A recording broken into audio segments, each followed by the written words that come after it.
აღსრულდა ნება მათი, აღსრულდა ნება ქართველი ერისა, გაუმარჯოს დამოუკიდებელ საქართველოს. არავდეს მერტი.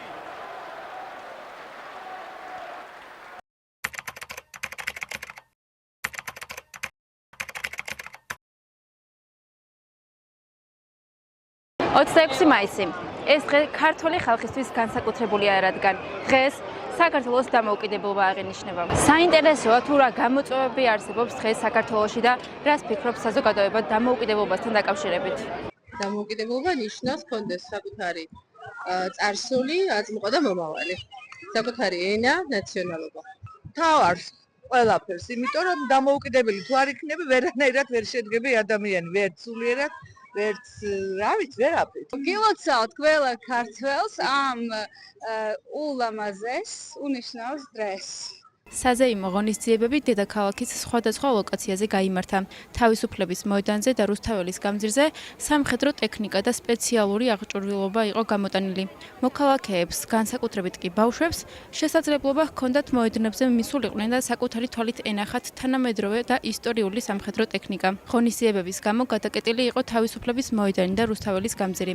საჯარო სივრცეები წითელ და თეთრ ფერებში იყო გაფორმებული. ღონისძიება გაიმართა ორბელიანის მოედანზე, სადაც დამსწრეებისათვის სხვადასხვა აქტივობა და გამოფენა იყო მოწყობილი. დამოუკიდებლობის დღისადმი მიძღვნილი საზეიმო მსვლელობა საქართველოს პარლამენტის წინ გაიმართა. მისი მიზანი იყო იმ ისტორიული პიროვნებების გახსენება, რომლებმაც ხელი შეუწყოს საქართველოს დამოუკიდებლობის აღდგენას. მოსახლეობის ნაწილი თვლის, რომ საქართველო დღეს თავისუფალია, თუმცა მათივე თქმით, არსებობს მნიშვნელოვანი პოლიტიკური, ეკონომიკური და სოციალური გამოწვევები, რომლებიც ქვეყანამ უნდა დაძლიოს.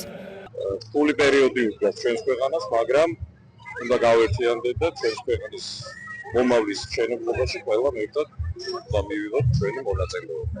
ვთვლი, რომ ჩვენი ხელისუფლება გახლავთ პრორუსული ორიენტაციის და ყველაფერს აკეთებენ იმისთვის, რომ დაგვაშორონ ევროპას დასავლეთს და გავხადონ რუსეთის უკანა ეზო.